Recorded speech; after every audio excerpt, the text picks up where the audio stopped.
Good evening, guys. Late night tonight. Didn't plan on doing it this late, but I wanted to get it in anyway. It got late on us, so which happens a lot. So now she's gonna kind of get worked up because she knows I'm gonna see if I got connection here. I didn't have connection before. So she's been quiet all night. There we got a couple people coming on. Cam Cutters, Jackson Schulke, Chris Borgman, welcome guys. So we're gonna go late here tonight. Mike Mecca, greetings Mike. Rhett Hall, time change, yeah. I think Naomi's in, welcome Naomi, Jeff. For whatever reason, I'm just really behind on everything today. So if the time changes that, maybe that's what it was, but it just seems like there's never enough hours, and so we haven't even fed the dog yet. Chris and Jolene Eichhorn, I think they're new. Welcome, you guys. Curtis Carlson, Brooke Christine, welcome. I missed one there. Joe, I'm gonna flip. I'm gonna show you Amber. I think Amber. I don't know if Amber's been in much on these lives.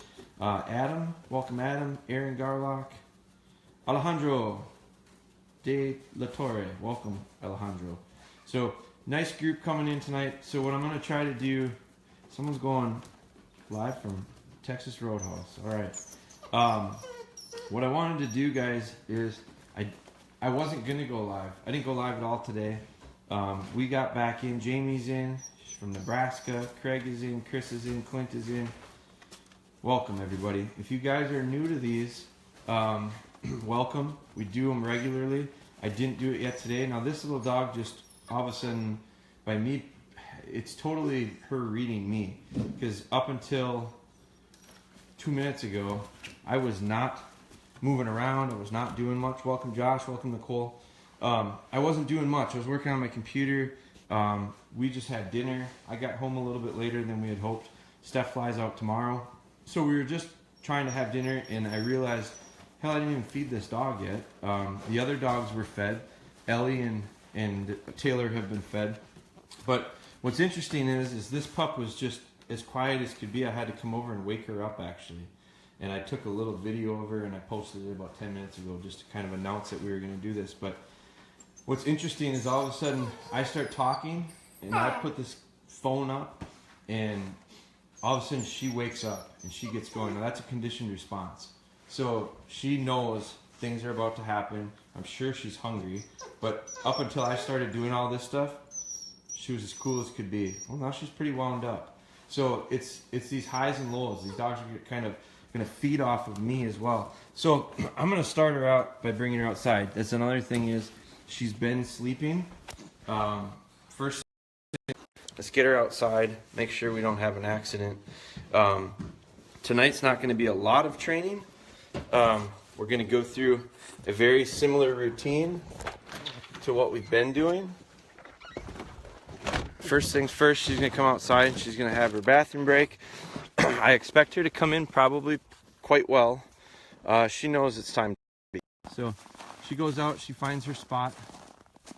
Hard to see her at night. In the daytime it's a lot easier. There she goes. Good girl. Good. Good. Come on, come on, come on, come on, come on. Come on, come on, come on. Now she might even, it's late enough in the evening. Now she's going to the pond, which there's a little bit of open water, so she's thirsty. Now you guys lose it, you won't be able to see it, but come on, come on, come on, come on, come on, come on, let's go, come on, let's go, come on, let's go. This is something that came up recently. A lot of people are struggling to get their dogs to come in. Now I kind of think she might have to go to the bathroom, so I'm going to give her a chance. I know this is see. You guys don't see much at all. She's over where she usually goes to the bathroom. So I'm listening for her. I'm going to give her a chance to go. Good evening, Robin. James is in. Mike Clark. Kaylee Thompson's in. Mike Schulte. Hunter. Mark Phelps. Welcome, you guys. Do me a favor while we're having her do her thing. If you would, the way I think the most effective way to grow these things is by sharing them. If you would do me a favor and share them to your page, or share them to someone that you think would it would be helpful to have some of this dog training stuff. We're going to talk tonight about heel work. I'm going to get into because it's interesting as we progress with Spry. I think a lot of people are kind of moving along with us. Here she comes. Come on, come on, come on, come on, come on, come on, let's go.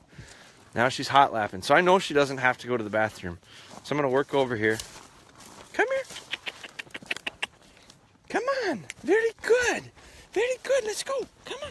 Let's go. She's down in the pond. Come on. Good girl. Come on. That's it. And so she's coming, and I'm going with her. And there she says, I'm ready. I really think she had to go to the bathroom. I don't think there was a doubt in my mind she had to go to the bathroom. She did her business, and now she came back. Now, this is something, now when she comes, sit. We just practiced a nice little sit. Now I'm going to open the door, and I want her to come in under control. Me first. Spry. Good girl. Now, when I say me first, I say that because, come here, come on, come on, come on, come on. Here comes our dog that's just so excited to do this. Now, notice I got the big dogs out tonight. Come here. Here, sit. You can see she's full of energy tonight, which is great. She should be. She hasn't done a damn thing all day. She came to the shop with me today. Angie's in. Hey, Angie. Nicole is in. Lacey's in and shared it. Trace is in. Thank you. Hunter, I'm going to answer. So here's for anyone who's new. This is kind of how we do these. We're going to bring in Spry. We're going to get her through her little session tonight. I use feeding times as foundation, to a spot to build my foundation, because it's so consistent. It's so repetitious. I do it every single day. I might as well get something out of it. So we use our feeding times. Now tonight is late. I don't recommend doing this with these little ones. If you guys got real little ones, 7, 8, 9 weeks old, I think the more you can be routine, the more success you're going to have. I think that the dogs look for a steady routine. If you live a fractured life, which to be honest with you, we do. We're running around, our schedule is tough. We do not live an ideal life for raising young pups because it's just so inconsistent. But what I do is I make a point of trying to be as consistent as I can be with them. So her routine is pretty regular. I ask her attention. I want her attention and focus because the lesson has started for her tonight. Now she's 13 weeks old, going to be 14 weeks old this Friday. So she's getting up there. This is about my favorite age. I like them when they get to about 16 weeks. When they get to 16 weeks, boy, they really can do some stuff. They're sponges from 7 weeks on. They learn a lot of stuff, but I really like it when they get to about 16 weeks because then I feel like if I did my job leading up to it, we really make hay when it happens, when they get to be a little bit older, because I can just do a little bit more with them. I got a little bit more attention. This is a nice long sit for her. So right off the bat, we're starting out with a nice extended remote sit. Okay, so a couple things. Probably pushing. That's a good time thing for me to realize I'm probably pushing the amount of time that I've got. So I'm going to reset her. So I'm never going to call her off a sit, guys. So I'm going to come over. I'm going to praise her for it. I'm going to say, that was real nice, girl. Come here. Who put the foot on the gas? Sit. And now I restart. Okay? So that was an easy way for me to kind of reset things. She would have really had a hard time sitting still much longer. I don't know how long it was, maybe 2 minutes, maybe a minute and a half. That was about enough. So I'm going to start getting a little picky with her. I'm not going to allow the nosing around, because I think the nosing around is a little bit, it's showing me she's just not paying attention. You guys that are new, you'll hear me talk about eyes. I'm always looking for their eyes. I want their eyes watching me. When I got their eyes, I got them. So when I move and I got this focus, that's what I'm looking for. I know some of you guys are struggling with it. How do you get it? A lot of people are saying, what kind of drills can I do to get the eyes? There's no drills to get the eyes. That's connection. That's her trusting me and looking for me as a leader. So, but I can do a few things. When they're little, I got a little kibble in my hands and I recall them to me. Okay, come here. Sit. Good. When she was real little, I would have given her a piece of kibble at that point. So all of a sudden now she's looking for stuff. She's looking for cues. The reason I use my fingers for that stuff is because eventually I'm going to line her up and send her on retrieves. We're not there with her yet, but and I'll get into that a little more. But I'm going to line her and I'm going to send her for food, and we will show you that tonight. So, quick recap of where we are. For somebody, there's got to be some new people in on these. Alexandra, Eric, Hunter. Hunter, if you had a question, here's how we're going to do this. I typically get into the routine with the dog. I typically go through some of our training. Focus, little girl. I'm going to get through what I want to do for training. That might take 10 minutes. When it was little, sometimes it took 2 minutes and sometimes it took 45 minutes. It just depended how quickly she settled into my arms. So we really have started at very basic stuff. And over the last 6 weeks, we've built on, she's getting a little antsy on me. I gotta help her out. So I'm gonna reset her. Very good. Good, all right, come on. Sit. Sit. And basically that kind of restarts my clock with her. I feel like I dialed her back in. So over the last 6 weeks, going on almost 7 weeks now, we've been documenting this dog's training. If you guys are just starting now, go back and watch some of those. Because if you go a week, 2 weeks, 3 weeks, 4 weeks, you wouldn't even recognize her. She's gone a long way in a short time. Now I say that, and at the same time, every day I wake up and I go, boy, we're not going very fast. We're not getting much done. That's because day to day I don't notice much difference. But it's just like losing weight. If you get on a diet and you start working out and you start doing stuff to physically get in better shape, you don't notice it day to day. But if you look a week, 2 weeks, a month, 2 months, 3 months, and you were consistent the whole time, I guarantee you see results. And sometimes it's amazing. Well, the same is true with these dogs. So 2, 3, 4, 5, 6 weeks ago, you'd go, wow, that really has gone a long way. Today, from yesterday and the day before that and the day before that, I don't know if I noticed a single change. I'm sure there are some, but I just don't notice them as quickly. So our routine is this. We take the dog out. We start this process where I always take him outside to let him go to the bathroom. If she lays down, I'm going to be real happy. I'll smile from ear to ear. She did it this weekend for us at the seminar. I put her on remote sit, and she laid down. I love it because it tells me she understands she's going to be here a while. Might as well get comfortable. She was probably pretty close to doing that. But Hunter, you had asked a question, I think here. If you guys have questions, this is a great time to fire away with them, okay? I will answer them when I get done and I start feeding her because it gets pretty boring and there's not a lot to watch. So I kind of go through and answer questions. So if you're new to these, that's the great time to do it, is fire away. I'll answer them here towards the end. The things I'm doing with her right now, tonight I wanted to work on sit, I wanted to work on recall. We've almost done that. Really informally, we've worked on it. There's her food, she's going to eat in the end. The other thing I want to work on is I want to show you guys some leash stuff. We're starting some heel work, okay? We started out by tying the puppy out, process that teaches them to give the pressure to the neck. So I'm going to have this here. You know what? I'm not going to explain that part right now because it'll just bore her. I'll lose her focus. I'll probably struggle with her. It's a good thing I can show you guys because I have a couple questions. I did get a couple questions about it recently. It's really interesting. As we go along with her, the number of questions that people ask, not surprisingly, I guess, kind of follow the pattern of what we're doing with her. I think there's a lot of people at home that are working at the same pace with us, which is great. I think a lot of people have looked ahead in the DVDs and have realized that their dogs are further ahead than Spry and are doing some of that stuff. And that tells me that stuff is sinking in. Because I had Robin Ruby sent in a video I got it on my list to talk about. And she's steadying her pup up for retrieves. We have not even gotten a retrieve. Well, we've got a couple, but not very good ones out of her yet. And she's already steadying her pup up. So it tells me she's got the information.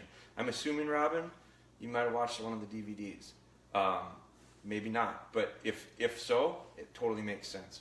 So flat collar, we've tied this pup out over the last 2 weeks. We started tying her out. When I say tie out, it's a process that we have her giving the pressure to the neck. She understands that if she gets out too far and I put pressure on her neck, the best way for her to turn it off is to get closer to me. And I didn't want to start that out with me being on the other end of this leash because it wasn't very nice when it started out. She hated it. She did not fight it nearly as much as most dogs do. Most dogs really fuss. They really whine. They really pull. And then they realize the sooner they're quiet, the sooner they're quiet and settle in, the sooner I'm going to take them off of there. The sooner they stop pulling on the neck, the less it hurts. The sooner they get closer to wherever it is they're pulling, it turns off. Well, she had to figure that out the hard way. I didn't want to be on the other end of it. So now, flat collar. I'm not using a slip. I'm not using anything like that. I'm using a flat collar at this point. So let me put this on here. I want to make sure that's still running. No. So I'm going to put this on, and I don't put it on real loose. It's not super tight, but it's not real loose. I can get a finger or two up underneath it. So I'm going to spin this around, sit. Now this alone, guys, I'm not big on collars. I definitely do not use shock collars. I'm not gonna. I never will. We'll get into that. We start talking about that now, we'll be here till midnight. But when I put a flat collar on a dog, I need that at times. I need a slip at times. When I put the flat collar on her, sometimes it takes a day or two of just putting the collar on. That's the part of the process. Don't get antsy. This is a patience thing for her tonight. So I'm going to look at this in 2 weeks and I'm going to go, man, we've come a long way. If I look back 2 weeks from now, there's no way I put this puppy on sit this long. And I can sense her getting antsy. Sit. So when I talk about we don't see a lot of change, I don't see a lot of day-to-day changes, I call BS on myself because there's not a chance I would have done this last Friday. And over the weekend, we've had her at Milwaukee. We did some seminars in Milwaukee. She did a real nice job for us. I feel tonight a lot more calm, a lot more settled in with her. And consequently, she seems to be extending her ability to focus. Now, she's fading a little bit on me, so I'm going to have to change this up pretty quick. That's going to bring up another point. Remind me if I forget about it. I want to talk about the idea of filming these things. So someone remind me that when we do our little feeding. But heel work is a critical part. It's a lot of control. You can do a lot of things when you get dogs to heel well. I put a big, big emphasis on it. So the flat collar is something that might take 2-3 days for the puppy just to stop fighting and fussing with. And if that's the case, then take 2 or 3 days before you move forward. My point with this is it's a patience thing. I've said it, and I've seen it, and I've talked it with a lot of people about time, when do we do this, how quickly can I do this, when can I move to that. I have people that I'm seeing pictures with 5-6-month-old dogs that are, I saw one the other day that was 6-month-old dog, finished dog, ready for sale as a shed dog. And I have a hard time with that because I understand how dogs learn, and they can't learn that quickly. So I guess it all depends on what your definition of finished is. I think that is a very variable thing. Here's my answer. My dogs are never finished. That's easy. Then no one ever asked me, well, how long till they're finished? Never. Okay? Easy answer. Time is something that with dogs, these dogs don't care about time. So I don't care how long it takes to get stuff done. So I'm going to make sure we get it done the right way and we get it done properly as far as no holes. I don't like holes because holes come up unexpectedly down the road when I really want to get to doing something and it's starting to get fun, and all of a sudden I have to lock the brakes up because the wheels fall off. It's because we've missed stuff in our foundation. So I talked foundation with a guy today forever and ever and ever because all he wanted to do was talk about retrieving. His dog was pretty good at it, but he couldn't get the dog to sit and he couldn't get the dog to stay, and he certainly couldn't take the dog anywhere with him. But boy, could he retrieve. I don't care about that. I need this first. The retrieving part will come. Trust me, I'm dealing with it with this little monster right now. So, heel work. We're starting in on heel work. This is probably the 4th day we've done it like this. But I also practiced it this weekend because I was in Milwaukee. And I had to take the dog out to go to the bathroom. She's too fast for me. She can run away from me now. So I have to have her, I had to get to this point so that I could put a lead on her and take her out to go to the bathroom at the Milwaukee Sportsman Show without turning this into a wrestling match. I don't want dogs pulling. I think it was Rocky had some questions about heel work, and I'm going to talk about that. I'm going to talk about that coming up. See how she was scooting around, and I just fixed it with that much of a correction. Now watch the difference in her personality after that happened. Oh boy, I'll sit prim and proper. Because that little bit, the tiny little bit of pressure to a flat collar neck got her to go, shape up, shape up. I didn't even have to say a word to her. I think a lot of people are talking to their dogs too much. I don't talk to her hardly at all. I talk to you guys. That's that phone thing I want to talk to you guys about after. But now I'm going to heel her out. So I'm going to go straight out and straight back, straight out and straight back. And we're going to see her tempo and her pace when I start out. I expect her to really go. It's just nature of her. She's a puppy. Every time I've released her off of sit, what has she done? Put her tail between her legs and really wants to go. So I expect her to do that. I also anticipate me giving her a touch of correction. Last time I did this, I gave her too much correction, and all of a sudden she was 1.5 feet behind me. She wouldn't get out in front of me. I don't want her out in front of me, but I don't want her to have to drag down, and I don't want to encourage her to catch up with me. So I'm going to have to know that going into this and go, when she takes off, don't correct so hard. In fact, I might let her for a second. And then it's that balance thing. So I might let her get so excited, but then I got to bring her back down. And I don't want to get her down in the dumps where she shuts down confidence-wise, where I got to boost her back up. So I want to be right here. She's going to start out here. If I correct, I don't want to get her too far down here. This is where I want her. So it's balancing, balancing, balancing. Great amount of patience tonight out of her. She's just been really steady.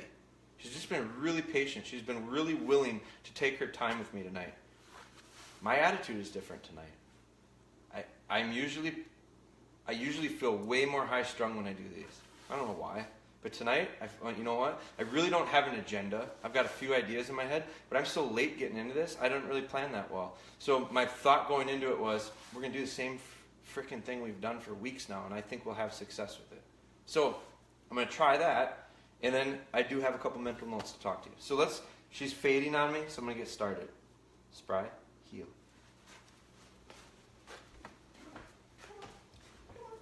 She stretches out.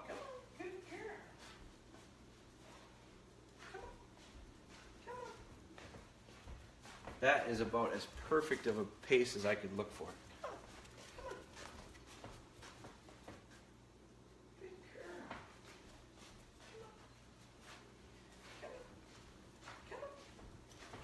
Now she lays back, I correct it. Come on. Good. Come on. Come on. Very good. Very good. Now I'm going to stop. I want to stop about halfway to you. Come on.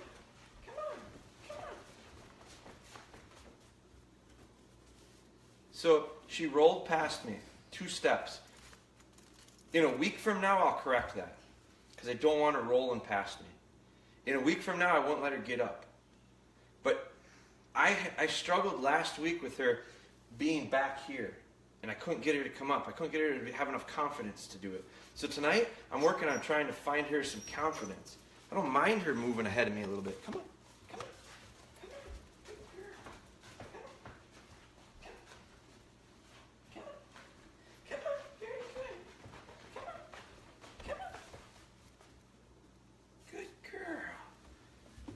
That's really good.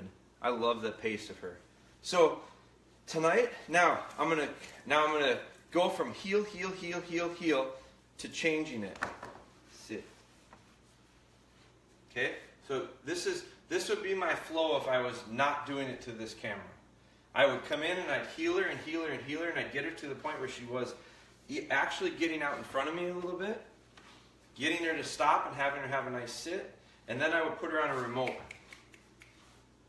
And I'd have her get confident with the idea of, I went from moving around with them back to being stationary with them. And now, the difference is she's got this thing hanging from her neck. She's got to avoid that temptation to want to play around with it.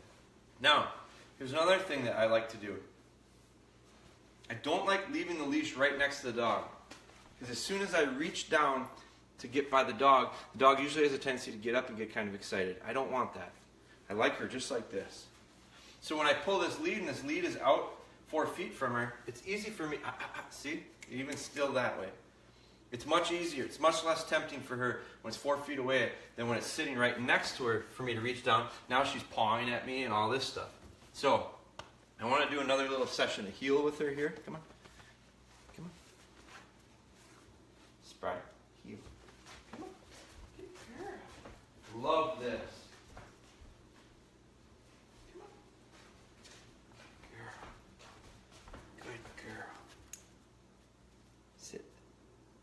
I can't ask for better heel than that. That to me is wonderful. Really, really nice. One of the nicest heeling dogs I've had for just starting. She's still not so sure about that neck thing hanging from her. So she's got to learn to. She's got to learn to have the weight of that thing there and not be distracted. I want her eyes. I don't have her eyes. Watch the difference. Sit. She's looking at this leash. Watch the difference when I get rid of the leash.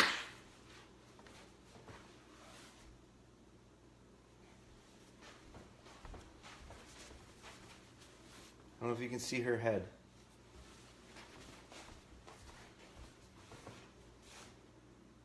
Her eyes are right on me right now. The difference is that leash. So that's another thing I got to work on. I got to work on her understanding that this thing cannot be a distraction. This thing cannot get in the way. It can't cloud up what I'm trying to do with her. That's why I get used to the dog. That's why the first time the dog heals with me, the first time the dog heals is not with me on the other end of it. Let her figure out this thing. When she wrestles with it at my shop and it's tied to the garage door, she fights it and she bites on it a little bit, and I don't say a word to her. I just watch. Because I'm sitting right there. I'm working right next to her. I don't pay any attention to it. But she's starting to kind of get that numbed out where she doesn't bother. For the first 3 days, they scratch. First day, first 2 days, whatever, how long it takes. I'm going to do one more heel with her. Spry, heel.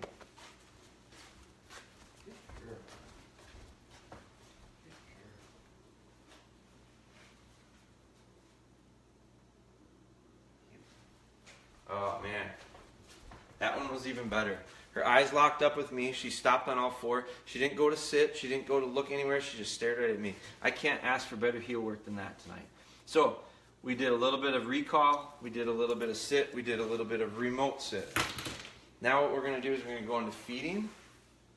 Because some of you guys are new. Some of you guys got to be new. The numbers have been up in the 60s and 70s. And that's a little higher than normal for regular. So this is what we started with. And I owe that to you guys. That's for you. That's because you guys have been sharing it. So please share this. Share it to someone who you think it will help.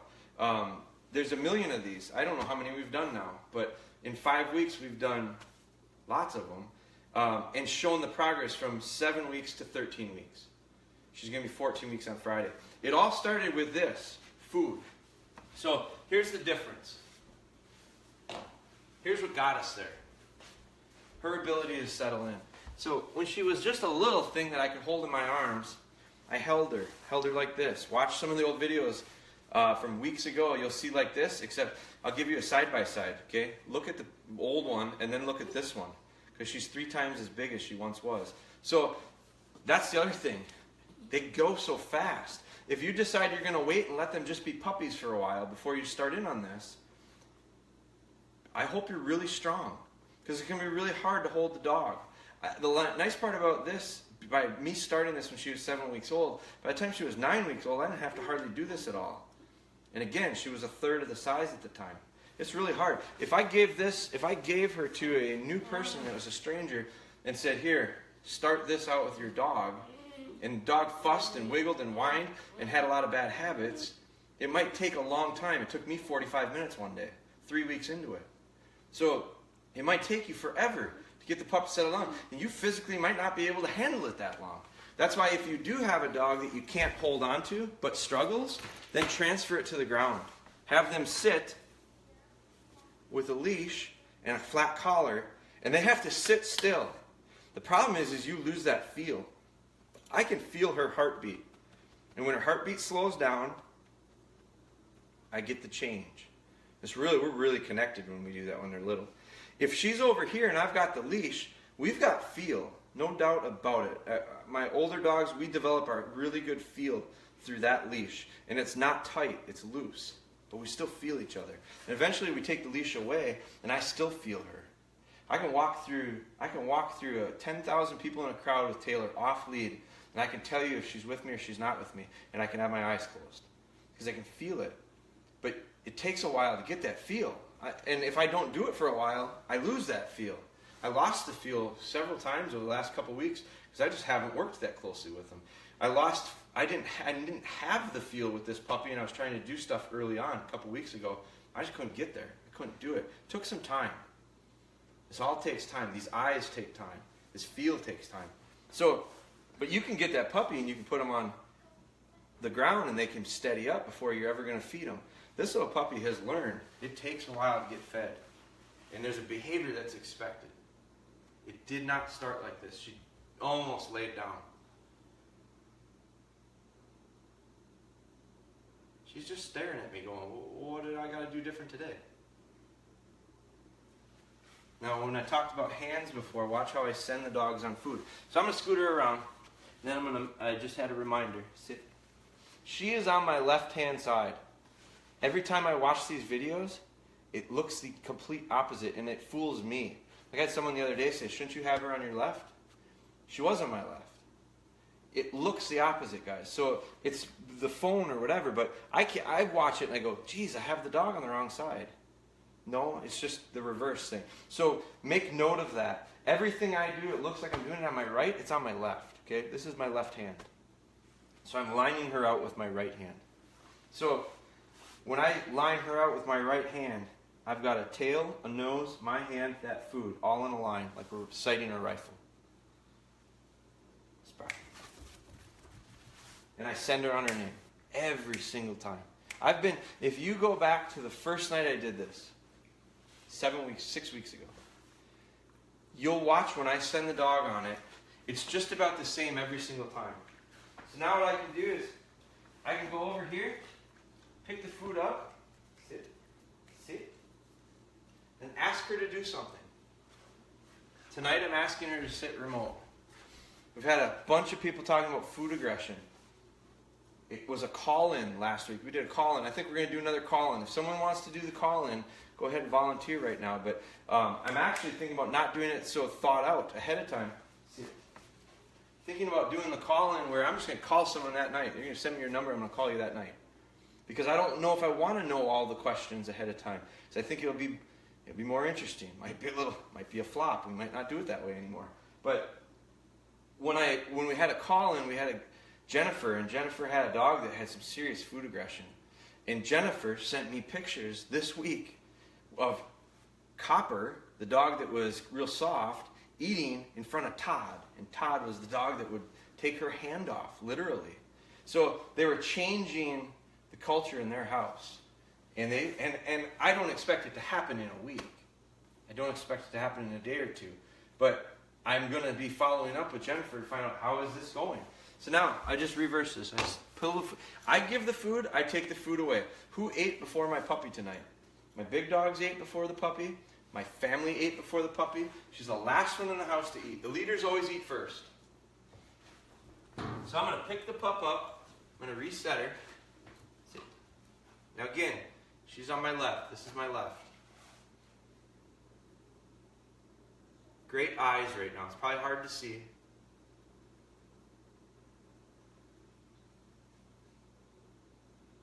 I don't send her every time because she'll start anticipating it. So I got to keep her honest.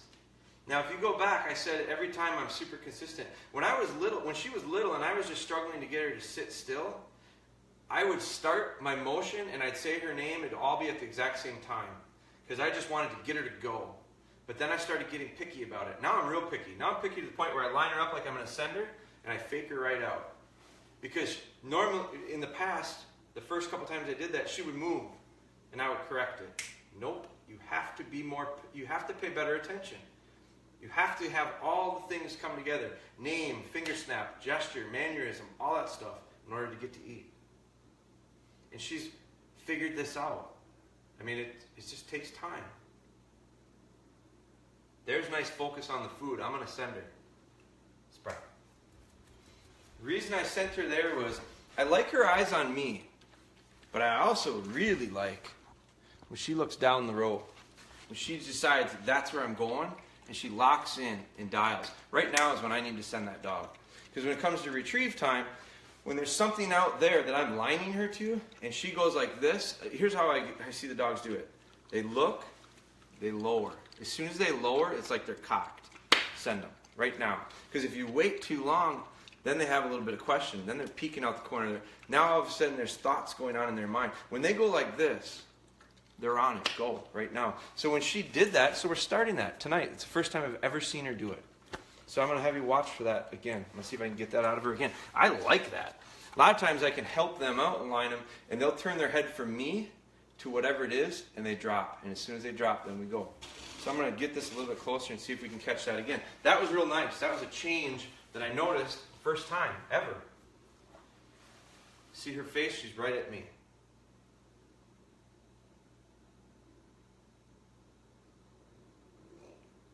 Hear that burp? That was her, not me. There. Did you see that? Now I talk and I screw the whole thing up. There it is. So now her head's half cocked, which is the way it almost always has been. As soon as she goes like this and drops her head a little bit, I'm going with her.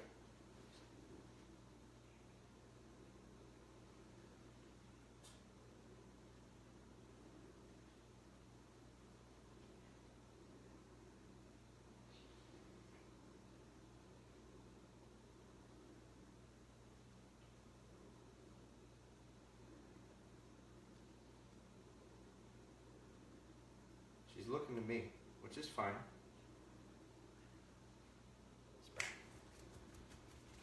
So I didn't get it out of her that much. I got it and I missed it. So I was late. I missed it. That's about timing. So that's it. I'm going to flip this around. Things I want to talk about. So that was good. I thought that was, for coming off of not having a session in quite some time, I thought that was a really nice one. It was really good. I'm very happy with her.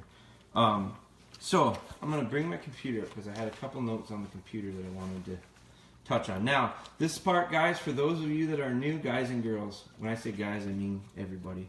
But when we do this part, this is a part where it's easy for me. I go back. I usually have a few things I want to touch on.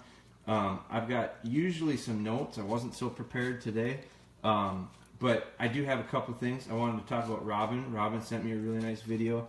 Rocky had some messaging back and forth on some heel work that I wanted to talk about and touch on. So let me scroll back up and see if I missed any questions early on. This is where I go through and I'll answer some questions too.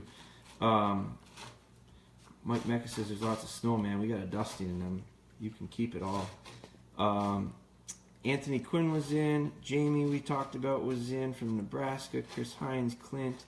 Curtis Carlson came in. Curtis is our buddy from Iowa. Going to be coming to the workshop in Buffalo County.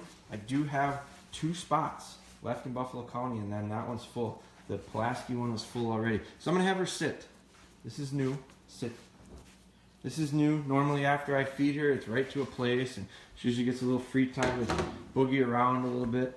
I am going to put her on place. I've got these guys on place over here. So that was another thing I thought was pretty good tonight, was for the amount of work we did it with Ellie right here.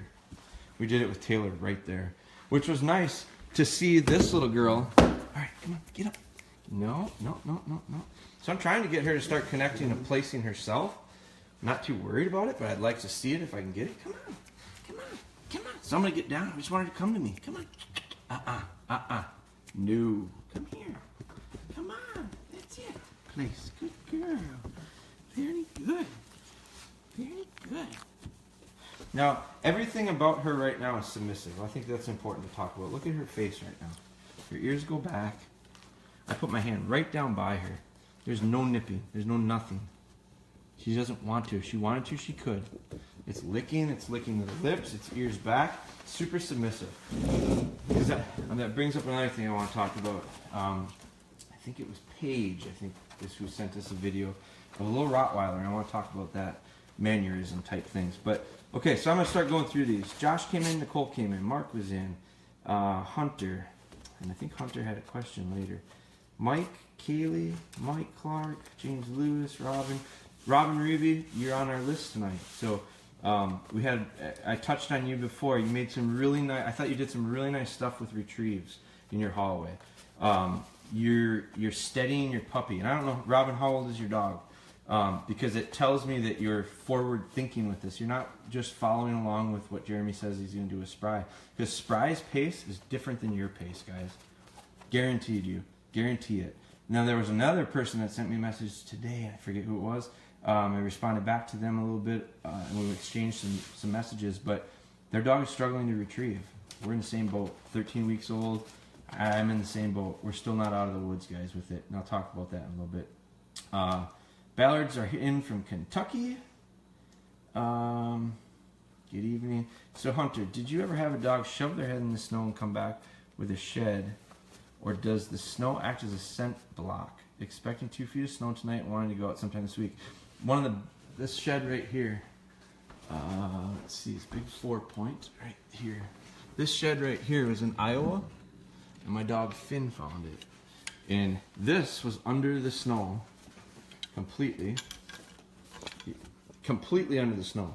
But it laid like this. So this is how it lay in the snow. And my dog started digging, and it was like a snow bank. And so my dog started digging into it.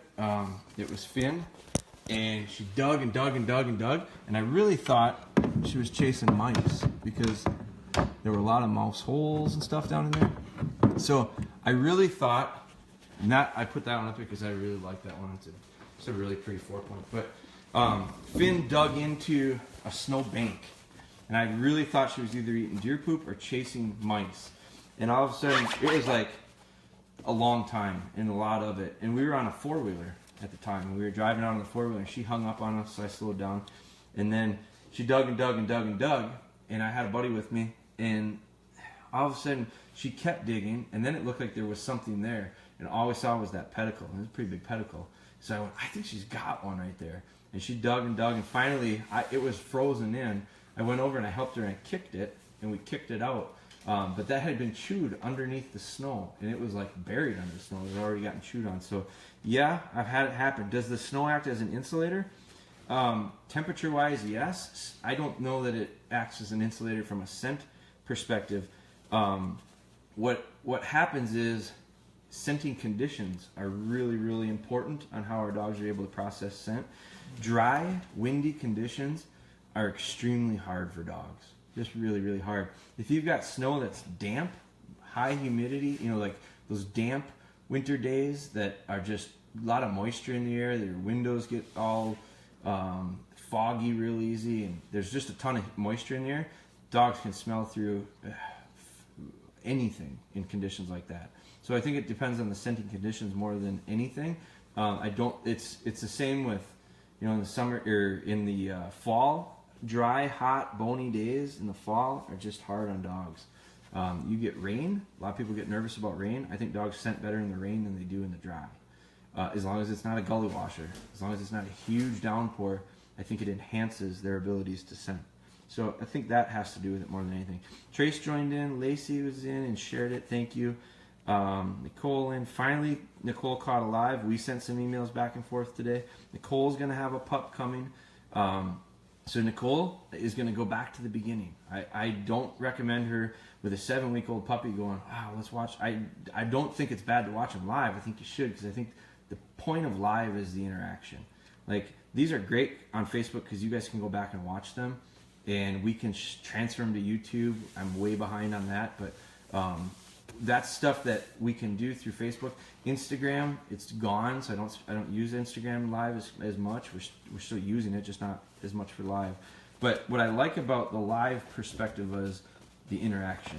Like, that's when, and then when we really get into expanding on some of these call-in things, that's going to add a whole new level to it. So the advantage is it's truly watching them live. So Nicole, welcome. I'm glad you were able to catch this one. I would recommend going back, though, for any of you guys that have younger dogs, or older dogs, for that matter. If you have older dogs that don't have the foundation in place, the same process takes place whether this dog is 7 weeks or 7 months. The same stuff needs to be there. The patience, the understanding of the connection and feel, all that stuff has to be there. So Angie caught a live one tonight, too. So welcome, Angie. We hope you're doing better. Hunter, my pup dug an antler out of snow the first season out. So, yes, it happens, Hunter. She's getting big. She is getting big. Melissa joined in. Adam Bishop joined in. I'm Mark Phelps' daughter, going live the first time. Welcome, Becky. She's caught the live one. So I said a lot of first ones tonight. Jeremy Van Hooley. Welcome, Jeremy. Marty, good evening. Me and Penny are watching. Spry is full of energy. That was early on. Jennifer, there's Jennifer, our call-in. Welcome, Jennifer. Melissa, hello. Another workshop attendee. She's gonna be at the Buffalo County one as well. Cody, Daniel, Afton. So we've got a nice little community of people that are recognizing each other. So I'm gonna see if maybe we'll have questions tonight as I scroll through here. How do you handle leash biting in pups? Megan asked me, how do I handle leash biting in pups? Good question, Megan. Megan and Chris have Fee, which is the sister to our little Spry here. And I had a great conversation with Chris, so I'm going to follow this up with our conversation with Chris because I want to talk. It was one of the things I asked to remind me of is talking about these cameras and the video things. But anyway, how do I handle leash biting with pups? So I think part of what I've been able to do with this puppy to not have as big of issues with biting on the leash. Like you saw it a little bit tonight, she's not super comfortable with it. When I let it hang from her neck, she got a little bit bothered by it. She paid more attention to it than she did me. I don't like that. I gotta get a drink of water, guys, or I'm gonna go dry. So what I think has helped me with Spry is the tie out process. I think by tying her out, she does not like that lead around her neck much. She hasn't fought it much, but she didn't like it that much. And I've seen her chewing on it. I've seen her playing with it. And I've seen her, I think, get to the point right now where she's just kind of getting used to it. I think some of it is because it's uncomfortable. It just doesn't feel right. No different than when we first put the collars on them. I think they scratch at them for a while because it doesn't feel good. But if I don't wear a watch, but if I did wear a watch, I'd fool around with it constantly until I got used to it. When I first started wearing my wedding ring, I couldn't stop touching it. I just had to move it, and it felt different to me. It felt weird. So it took me a while to get used to it. I think it's the physical part of it. So it takes a while. So when you're tying your pup out, Megan, I think that the pup will start to get used to the idea of, you know what, there's a little bit of weight here. It's always there. I can feel it. If they want to chew on it, then by all means, what are you going to get out of it? I don't care because I'm not asking them to pay attention to me. So when she pulls and chews and bites on it at the shop, she does that for a little while, and I think it's kind of fun. But just like anything else, things get boring to her pretty quickly. And all of a sudden, it's not that important anymore, and she kind of just forgets about it. And then all of a sudden she'll lay down, and then she might wake up and do it again. But eventually, I think it's going to kind of lose its excitement and lose its newness to her.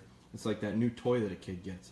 After a week of it, they don't play with it anymore. So I think that's part of it. I don't want to turn it into a game. I don't want to turn it into something that is interesting for them to chew on. When I say that, I mean if I had her on the leash right now and she was nipping and biting at it and I lifted it up to try to get it away from her, I think it's a lot like when little kids come up to her to pet her and they get scared because she snaps at them and they go like this. Oh. It's real entertaining for her. She goes, wow, that's pretty fun. They'll pull their hands back. I can try to catch it. So I don't want to turn it into that with the leash as well. So I think it's a matter of time, having them get used to it, and setting them up so that we don't turn this into something that turns into a little bit of a game. I don't want there to be any reward in it. So that's how I handle it, Megan. I wish I had these live videos a couple years ago. Corey, that's the cool part. They're going to be here forever. I kind of wish we did too, but this is the part about like technology and stuff that's not so bad. I think a lot of people complain about how bad social media is and the effects of it. Well, this is one of the good ones. So I think we can we have to realize that if you use it in certain ways, it's probably not such a bad thing. So Robin Ruby, yep, I have. I feel you, Corey. Me too. E-collars, don't go there. Angie knows better. Boy, slippery slope. We'll be here a while. That's for another day. I'm thankful for these videos. I plan on getting my new pup next year. My female will be 9 this year. Already learned so much from these. I'll be purchasing the DVDs as well. Awesome, Cody. Yeah, 9. If you got a dog right now, 9. It's time to get another one, I think. Obviously, we have lots of dogs now. Steph just cruised through, so everyone's at full attention here, which is fine. It's a great distraction. These are little things that happen in our house all the time, and our dogs have to figure out how to get through them. Now, when we first started out with this, guys, that would have been a major no-no. We don't tempt that little dog. But hell, I won't have her this close to this dog either. And all of a sudden she goes, oh, I've seen that a million times. Back and settled in. Good. You notice I don't even hardly praise her when she settles. I used to look for a change. As soon as the change happened, I'd mark it with a nice reward. Good, good, good. Now I don't even do it, because the reason I don't praise stuff, I don't praise them for stuff that they should know how to do. I'm going to praise them for stuff that they do well, especially early on for first times, because they need to understand that that's what I'm looking for. But if we praise them really greatly for every little thing that they do after it's turned into a habit, well, then what am I going to do when they do something really good? You can only give them so much. Same with correction. Same with if we're going to correct something with them and we are super hard on them every time they make a little mistake, well, when they really make a mistake, how are they going to differentiate? So be careful with your praise, be careful with your correction. And what I really want to do is mark it when it's early on so they understand what we do or don't want out of them, and then be repetitious and consistent and form a habit. And as soon as it's a habit, it becomes something that's expected. Like, I don't give my kids a lot of praise for saying please and thank you anymore. But when they were really little and they said please and thank you, I made a big deal out of it. I said, wow, that was really good. You know, they do something so many times, it should become a habit. We're changing the idea of training dogs to raising dogs.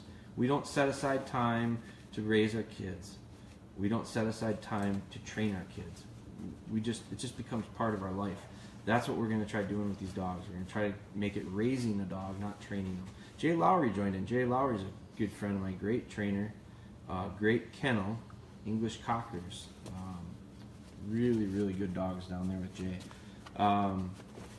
Wish my dog would do like yours. I put the working leash and harness on it, and all she knows is nose to the ground. Now, Curtis, it depends on what you're talking about. Because if I put a tracking leash on, or a tracking leash or a tracking harness, I expect my dogs to act differently. I don't expect them to come to heel position when I put their tracking leash on. That's why I use a tracking leash. Because they understand this is time that they can go and they can get out in front of me and they don't have to be in heel. When I put a little slip collar on like I did tonight, or a little flat collar like I'm doing with this puppy, I expect them to start to understand that they're going to resist the temptations of smelling. They're not going to put their noses to the ground. They're on heel. So if you're talking about a working leash and harness for tracking, Curtis, I don't want them to tune that stuff out. I want that to be the switch. I want that to be that, like when you pick up the shotgun and you go outside and you cycle a pump shotgun, a bird dog usually gets pretty excited because it's connected to pretty good things. I want that tracking harness. I want all that stuff to be the same way. So there's a difference. With these guys, I put a slip collar on them, or if I put a flat collar on them with her, I don't want her to get so amped up and jacked up. I want her to go, ooh, I better get really close to him. I better get on his left side. I better get in position. I better give him some eyes. That's the response I want out of that. So if that's the thing you're running into, Curtis, my question to you is, do you have two different sets? Do you have two different ways of doing it so that your dog will understand that one of them is a controlled heel, the other one is we're going to work? So maybe you don't have such a bad problem on your hands. You just got to set up the other side of it, not just the working side of it. Brad Tadlock from Iowa joined in. Nick Schulz. Wyatt Anderson has joined. The Professor, the Reverend Wyatt Anderson. She does look like a great pup already. She's getting there, Teacup. Welcome, Teacup. I think Teacup's kind of new to this. She's doing really well. I'm really happy with her to this point. I pulled my hair out again. I tried retrieving with her again this morning, guys. Never had a dog that I had such struggles with retrieving. She just doesn't want to do it for me. And she didn't want to do it for me a couple weeks ago. And then I got some out of her. And then I realized, you know what? When I didn't get it out of her, it was because she just wasn't ready. And maybe I'm ready to do stuff with her and she's not ready. As a trainer, I have to realize she goes to her pace. I can't dictate how quickly or slow she's going to learn stuff. So I have to adjust to her. Just can't believe how much Spry has grown since we were at Cabela's. She's an awesome dog. So, Jan, were you at Cabela's? Or maybe you saw it on live here, but yeah, she's coming along. She's getting big. There's no doubt about it. We're upping the size of her kennel. She's outgrown her kennel. So Jeremy Thies is in. Aaron Garlock, way to go, Spry. Aaron Garlock, that's who. Aaron Garlock. Aaron Garlock is going to be a person that we're going to put some time into. She sent me a video this weekend that made the hair on the back of my neck stand up. She's got a little puppy that really jumps off the place and does hot laps through the house, and is what I consider like we're borderline losing this puppy to juvenile detention soon. Like if it was a kid, I think that you're gonna sign him up for boot camp, because like this dog's gonna drive you nuts. I emailed her back, but I messaged her back and I said we're gonna fix it, and we're gonna fix it like yesterday, because I don't want to see you go through it. And I think she said she's got another pup coming. You can't get another pup until you get that one wrestled in. So we're gonna work with Erin on that. Place training is gonna go zero tolerance with her. And there's so many things I saw in that video that you sent me that are so simple, Erin, that we're gonna touch on. Maybe you're our call-in this week, but we are gonna get that fixed, because I gotta show people it. Because if they have it at home, we're gonna get it fixed. We can't have it. At what point do you transfer this to the snap lead? I started with that from day one for reference for the next pup. Not when you say snap lead, do you mean the clip on it, Corey? Not sure what you mean by the snap lead. The slip lead, maybe, that's what you mean. When I go to the slip, this is a good time to talk about this. So let me flip this around. This is going to be the demo part of it tonight that I think is real valuable. We did it in the seminar this weekend. So if you watched that, no, we didn't do it this weekend. We did it in the past. So a couple of things. Slip. You can see her. She hears this little noise. It's a conditioned response. Boy, that's a good thing. She hasn't even had it on yet. But, so it's a slip chain. A lot of people say this is a choke collar. And I always ask people, what do you guys, what is this? Oh, it's a choke collar. It's a choke collar if you use it the wrong way. Okay? It will choke the dog if you don't use it right. Now, some people look at that and go, how the hell do you use it wrong? It's a chain. That's all it is. There's a right way and a wrong way to use it. And if you use it the wrong way, it chokes your dog. If you use it the right way, it's a really nice, crisp correction. It's a real nice bite it simulates bite to the pack, but it turns it on and off really, really quick. And so it allows for me good timing. Good trainers have good timing. Aaron Garlock, you got timing issues at your house. That's one of the things we're going to talk about.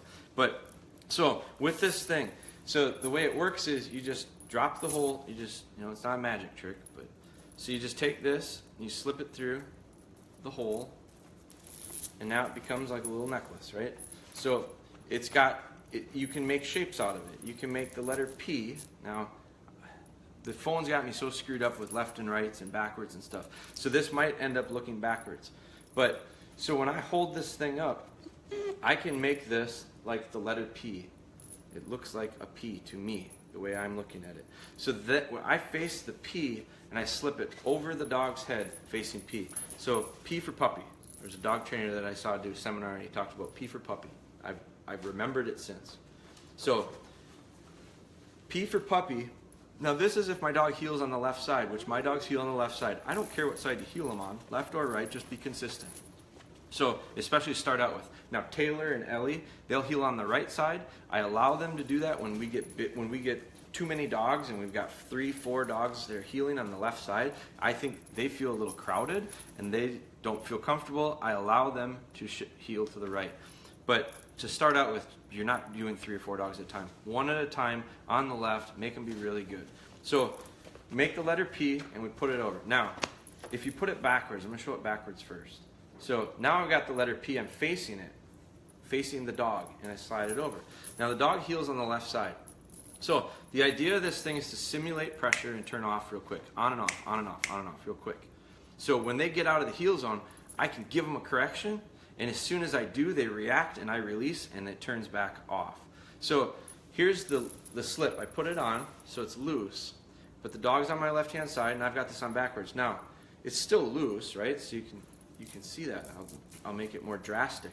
It's very loose. Okay, it's around the dog's neck. I always talk about loose leads. I like leads that go down and make a U shape because it shows me that the only weight on this is down.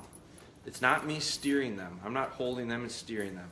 So it's a nice loose lead. Everything is good according to this. Now the dog gets out of position, so I need to put a correction on it. So I correct real quick and I let go. But do you see that? See how that happened? It's got the same amount of pressure on right now as it does right now. There's pressure on it. Never turned off. Never turned off. Never turned off. Just choking the dog right now. Now, watch the difference. Slip this around. It's not a magic trick. Just turn it around. It used to be like this. Now it's like this. Put it back on the dog. Same exact thing, okay? Loose lead, got my little U shape. Now, the dog gets out of the heel zone, and I got to put a correction onto it. See how it released?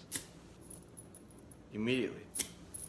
So when I correct the dog, they get that tightness. And as soon as they get back where they need to be, and I release, so does this. That's something that a lot of people don't even realize. I can't tell you how many people at seminars will bring their dog up to me and they have them on slips and they have them on backwards and they're tight. And so the dog is just used to it. So then when I say you got to get some correction, so you correct and release, they correct and correct and correct, and they never release, but they don't even know it because they got the thing on backwards. So that's a simple, so when do I go to that? I think the question, let me spin this back around. So I think the question was, when do I go? At what point do you transfer the snap lead? She's way too small for that right now. I use that slip chain when I need to get a nice sharp bite to the pup. Maybe she's gonna be, she's a little over 3 months. By 4.5, 5 months, I might put it on her. Just depends on how big she is. Depends on how much. I'll use it because I like the nice crisp correction that it gives me. But then what I do is I go away from it and I go to a slip, but I go without this nylon material. It's a lot duller. It gives me the same response, but it's a lot duller. It's not nearly as sharp on the pup's neck. So I really like slip leads. I like slip collars. I think they work really well. Trying to find a place in the house to tie out. It's too cold outside. Good point, Afton. That's why we're doing our tie outs in a warehouse right now. I do it at our shop. Now, 2 weeks ago, we had a really nice warm-up, and I tied the dog outside. So if you go back on these and watch the first time she's tied out, she's right outside of our shop. She's in a gravel parking lot. I tied her up to our sign, actually. But I recommend a stake, a steel stake with a swivel, so that they don't get tangled up.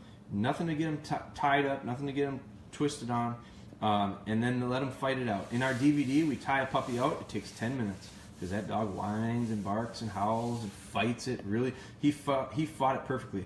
I'm glad I wasn't doing the DVD with this one because I'd have tied her out and she'd have laid down. Like, she didn't fight it hardly at all, and you guys would have all thought, oh, that's pretty easy. Well, it's not normally. But I also probably should have this dog when we film the first retrieves, because every time I've ever done it and filmed it, it went really well. And this time, you'd have seen the temperature go up in our house because I got a little warm. But that happens. So, but yeah. So, Afton, here's an idea.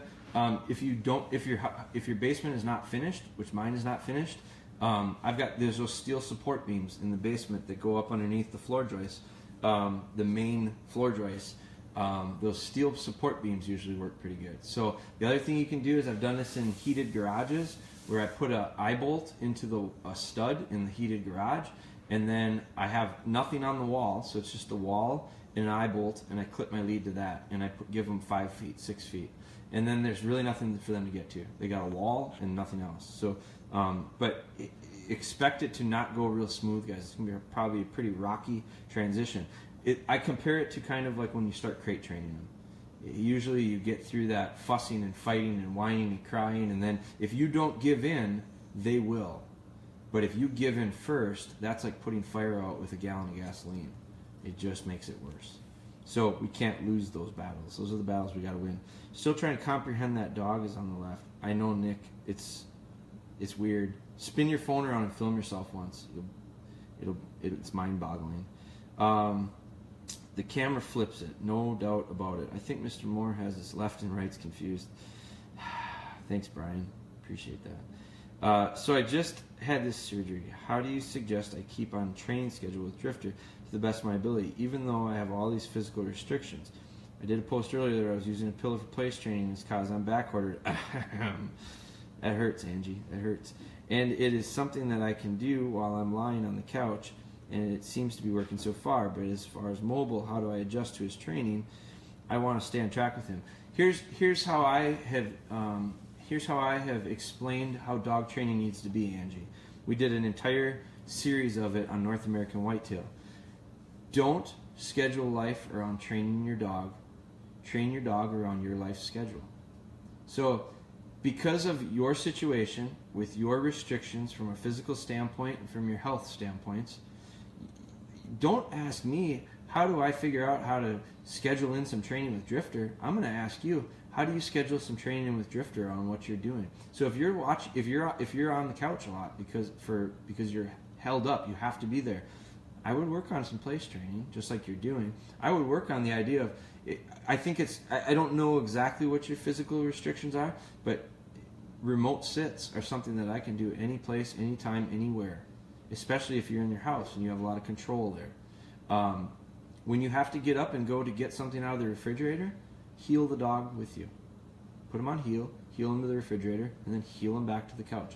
If you have to go get the mail, if you have to, anything you have to do, you figure out now, Angie, if you have to go up and down stairs, stairs are the best place to train a dog to heel. It's so easy for them to comprehend and understand the idea of patience and waiting for the next step. They don't go on the next step until you take the next step. Super clear. It's that perimeter thing, a lot like these cots. So go up and down the stairs because you have to go up and down the stairs and get a lesson in. I used to build a building in downtown Madison, and I had the best heeling dog I've ever had because I had to heel it up and down flights of stairs constantly. So don't look to figure out, well, how can I schedule some training in with Drifter? Figure out how you're going to get training out of whatever your schedule is. I got to do the same thing. I did not set aside time for dog training today, but my dogs got better than they do. They got better than they were yesterday. And the other thing is just don't go backwards. Sometimes that's a win. Don't take steps backwards. Don't let the dog form bad habits during this time that you're struggling with the ability to get out and train. I consider that a win. So I think you got to look at it that way sometimes. Sean Frankfurt joined in, our neighbor to the north. Let's see. Almost 15 weeks, Robin. Robin, nice work. 15 weeks that puppy is, and she's steady on the retrieve. Really a nice job. I'm very impressed with that. Michael got in. Michael sent me a message there. Remember the name? And I can't remember exactly what the message was. We probably sent a couple of them. Guys, I caught up on messages today, hours, literally. I think I got caught back up. But I spent hours this morning because when we left last week, I didn't have a lot of time to respond back, and I'm not good at responding back on the phone. It's hard for me to thumb out messages, so I usually try to respond back on the computer. So I spent a lot of time this morning doing it. Got back with most of you, I believe. April got her decal in the mail. That was for sharing the other night. I asked you guys to share, and anyone who shared it, I asked them to send me a message, and I sent them some stuff. There were some decals, some stickers. So her question is, going to be bathing my vehicle soon so that I can put it on my window. Also, when I resume doing videos of my training sessions, been lazy the last few days because not feeling so well, I'll only be doing videos with Tiffin because my son has decided he isn't going to do shed hunting with Ozzy, which I'm fine with because that means I can give 100%. Sounds good. You lead me into my next point with these videos. So Chris Smith, I missed this before, but Megan Smith asked a question earlier. Chris Smith, her husband, had called me last week. We talked quite a bit about the idea of, I made mention last week a couple times that I feel like some of the things we struggle with, that I'm struggling with any of my dogs, including Spry, maybe more so with Spry, is partly due to the way I'm doing it. It's very difficult for me to find good connection when I'm holding onto a phone and trying to film what we're doing. I think the dog gets it. I think the dog understands that there is not an attention on her. I'm not focused on her. I'm 50% with her and I'm 50% with you guys. And that creates static. That creates clouds. That creates, it's just hard to see through that. It's hard to feel through that for her. So I mentioned that, and he called me and he was talking about that. He said, man, I know exactly what you're saying. Like, I tried filming one thing with it, and it's really hard to do. It is. Like, if you've ever hunted, hunting's hard enough. Try doing it on film. It's really hard. It adds such an element to it of difficulty. Like, I had no idea until we started doing it. But it's something that once you get used to it, you get used to it. But for me, I struggle with the camera and I struggle with filming because I talk way too much. Shouldn't talk nearly as much when in training. There should be way less verbal. Should be way more me connecting with the dog. And 50% of the time I'm trying to watch this camera and make sure that we're catching this and reading, and I'm worried about how many people are watching and all these things that get in the way. So what I don't recommend is if you're starting this out, if you're getting new to this, and I know a lot of you are doing this anyway, but if you're doing this stuff at home and you are trying to film it, don't film it until you start getting good. Don't film it until things go good with the dog. Then start it, because you're going to probably take steps backwards. But at least you got it there in the first place. But I don't recommend it because I think it's going to get frustrating. I think it's going to create issues. So it's something that I've struggled with. Sean said, do you use choker collar, leash training? Sean, we went through that one quite a bit. We use it. We got to be very careful to use it the right way. If you use it as a choke collar, it'll choke them, and it defeats the purpose. If you use it as a slip collar, it's exactly what we're looking for. So we went through that. We went through that when we were talking leash stuff earlier, because Rocky is having some issues, and I kind of want to see what Rocky's got going on with his heel work, because he's explained it to me. I maybe need to see it. At what point do you add the whistle to the sit command? Pretty quick, Craig. I had it on tonight. I actually thought about doing it. As soon as she knows how to sit, and now she's getting into the habit of she's sitting just kind of naturally, I stop. She has a tendency to sit probably 50% of the time. It's because for a long, long time, every time I stopped, I had her sit. And now she's just getting that habit. So now she understands what sit means. I don't have a doubt in my mind. When I say sit, she sits. She gets it. It has to do with a lot of tone, and I say it the same way every single time. And so now what I'm going to start doing is incorporating whistle to where I normally would say sit. Or I'm going to say sit if she's sitting, or I'm going to come up and I'm going to peep the whistle instead of the sit, and now that I've got her on a lead, I can put a little pressure up on her, and I can lift up on the neck. Just lift up just a little bit, and that'll help coax her to put the butt down. Because if her butt goes down, her head comes up, and that pressure on the neck, because she's been taught now and starts to understand the pressure to give to the pressure of the neck. So if I lift up on her, an easy way to turn that pressure off is get your head up higher. When the head goes up higher, the butt goes down. So that's part of this process of understanding this flow or this motion of sit. Now I can start timing it in with the whistle. So you're going to see me start doing that real quick, Craig. We have been working on the whistle for recall. Beep, beep, beep, beep, beep, beep, beep, beep, beep. She comes running. So you guys have seen that. Now we're going to start incorporating it because I'm on lead. I'm going to do it on lead first because I have control. Because if I don't have her on lead and I tell her and I blast the whistle and she doesn't sit, what do I do? What can I do? Nothing. Now all of a sudden I've got her on a lead. So if I blast the whistle and she doesn't sit and I need a correction to get her to sit, I get that little lift, just a little lift. Lift on the neck, butt goes down, good. And then we get this habit started. So really quick. So Craig is reading my next move before I ever said it. Well done. When I come to the workshop in April, my pup I'm training will be around 5 to 6 months old. I also have a 3-year-old I'm wanting to polish. Which would fit in the workshop better? Both. Both would fit in the workshop well. I don't know. To me, that's a question that it could go either way, Trevor. Here's the thing. The dog, we're not going to train the dog. Not in 3 days. We're going to train Trevor. So what I would recommend is, I don't know if you planned on this or not, or if you had arrangements for it or not, but my recommendation might be bring both dogs.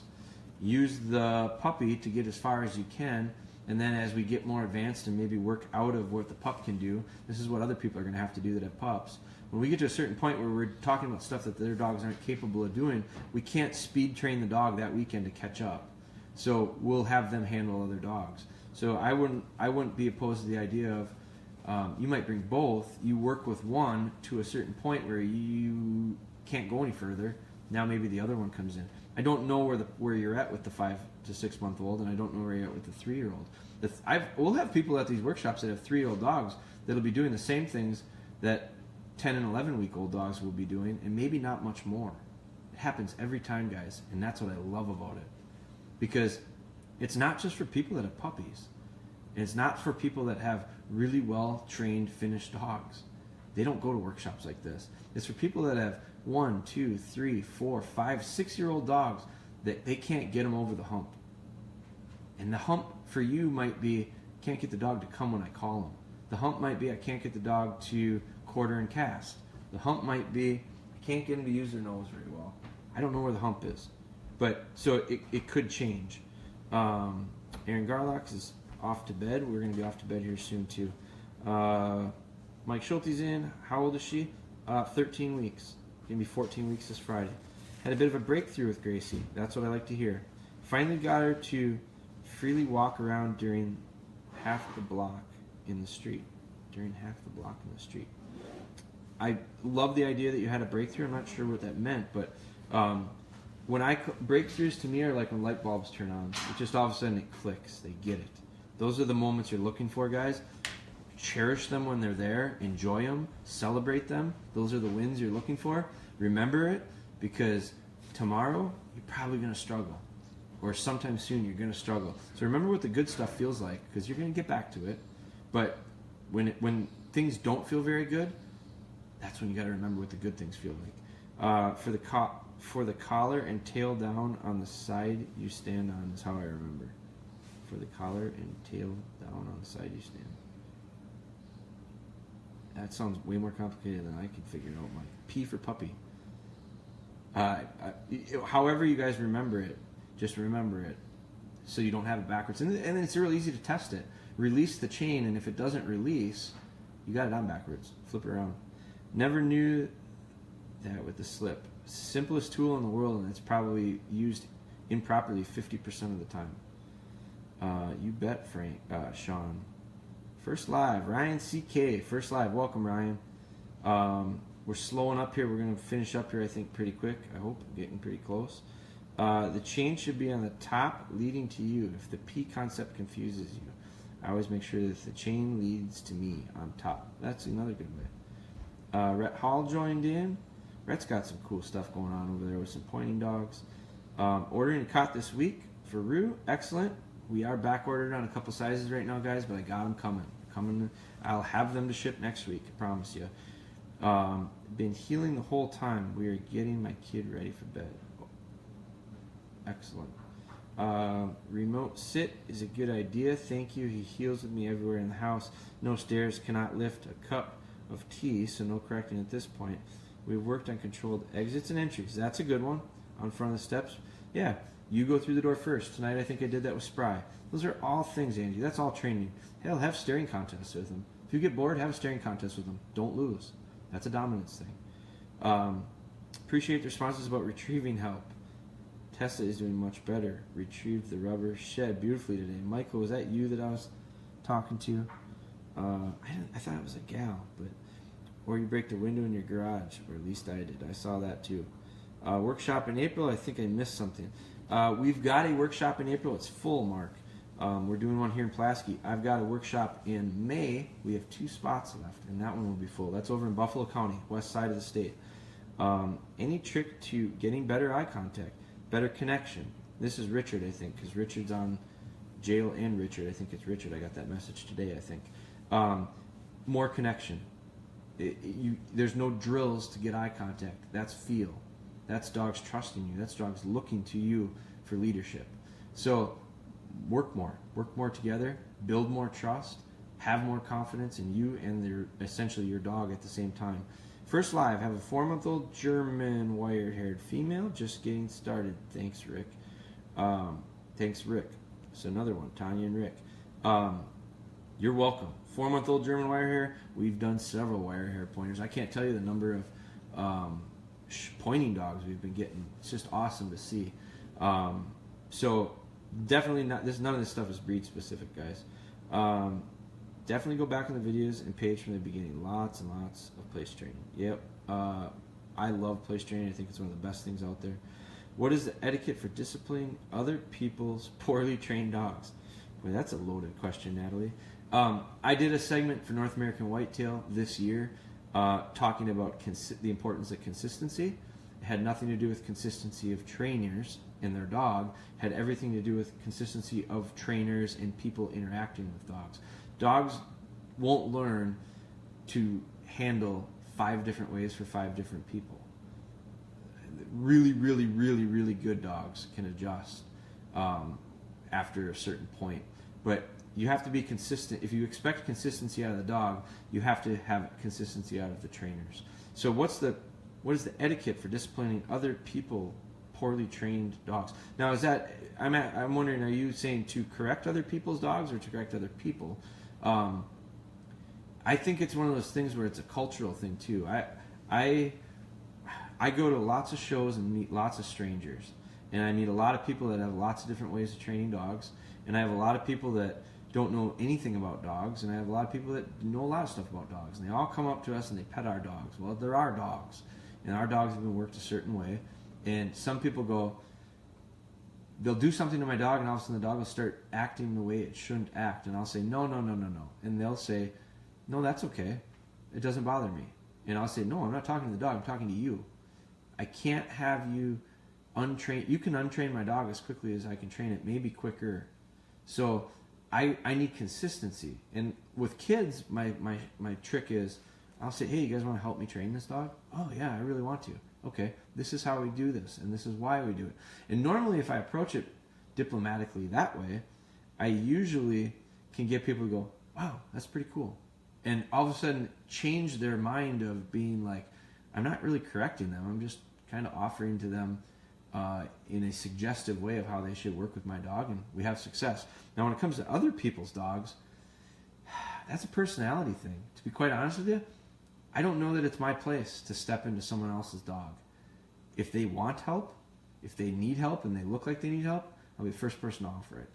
But sometimes it's one of those things where if dogs are just raising all sorts of hell, and I don't want to be around it because of the effects it's having on me or my dogs, sometimes I have to go, you know what? I'm not coming here anymore. I don't go to dog parks, guys.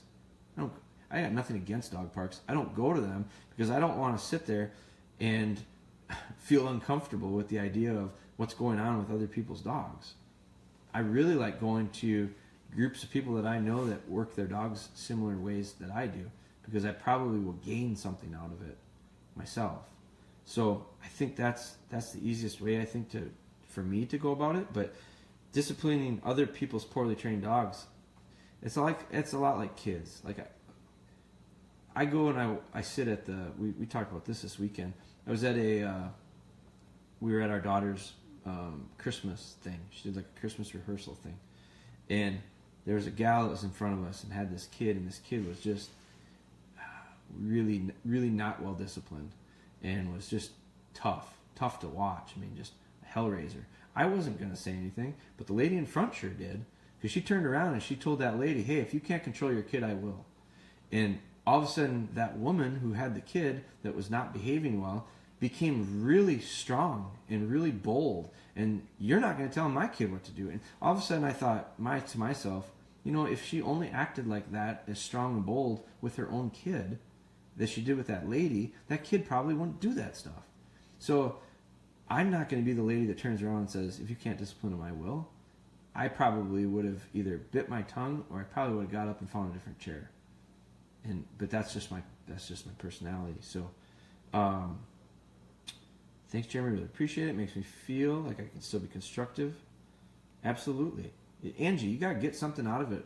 Whatever we're doing in life, wherever we are, whatever we're doing, my belief is this: there's always ways to get better at whatever we're doing. So sometimes it's very non-traditional.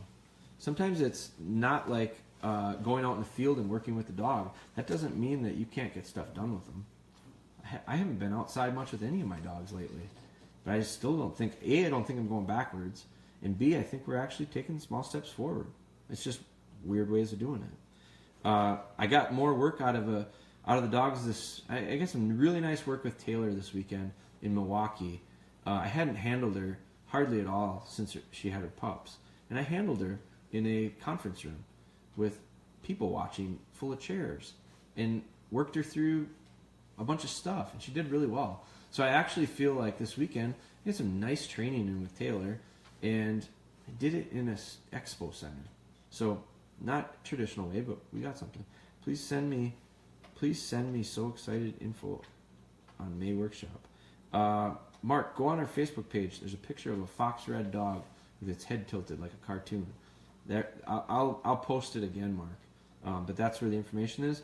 Then shoot me an email, Mark. Jeremy@DogBone Hunter. Shoot me an email there. Jeremy@dogbonehunter.com. I'll send you the info. Had a dog jumping all over me and on the 2-year-old, and the owner was just like, "Oh, sorry." Yeah, it's frustrating, Natalie. I'd ask where you were, and then I'd go, I don't know if I'd go back. Some info on the May Workshop. Email me that. Therapy dog classes have made me step up my heel work. I'm only allowed to have her on a flat collar and have been using a slip chain for a long time. I finally had to step it up and work on heel work. She's doing a lot better now. When during heel, do you want their eyes on you? Right now, I'm asking for it, and I'm in high distraction environments and praising it when she offers it. Yes, I want their eyes. I like it when they're looking right at me, because sometimes I'll peek down at them and we'll make eye contact. So yeah, I like their eyes. If they're looking in other directions and distracted, I feel like I'm playing. It's like having a conversation with someone and looking at the distance or watching out the window. Like, it's really hard to take anyone serious when they're doing that. So yeah, I want them looking at the eyes. The only time I correct someone else's dog is if their dog is off leash and charging toward my leash dog. I've had too many close calls. Yeah, and that goes back to just common sense and etiquette on people's parts. If you can't control your dog off lead, they shouldn't be off lead. Most people struggle on lead. So come to Maine and find some moose horns. Boy, I'd really like to, Michael. I'm kind of thinking about going to Canada and looking for some moose horns. But so that's it, guys. Got through it. Nice crowd tonight. Thank you guys for that. Share away on these things. The only way we grow it is by having more and more people understand that it's out there. The nice part about this is no one's going to overpay. It's Facebook. It's free. So you guys stay with it. Be consistent. Keep doing what you're doing. Keep sending me the questions. Keep sending me those messages. We're going to do it. We're going to try to get a call in yet this week.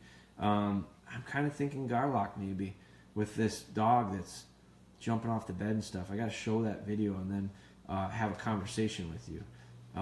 But that might be it if you're up for it. Otherwise, we might do something different. We might have some people send us some numbers. We might call people. I might not even let you know that we're going to do it, and we're going to do it because I want it to be. I don't want too much thinking to go into it. I just want it to be instinctive on your part and mine. It'll be a much more realistic reaction, and it'll be a much more. It might catch me with my pants down. It might have me going, whoa, I don't know what the hell you're talking about. But if that happens, I got a good line of BS. I can BS my way through anything. No, if I don't know the answer, I'll tell you. I don't know. But that's something I think we're going to try to shoot towards this week. So you guys keep doing what you're doing. We'll keep doing what we're doing. But stick with us.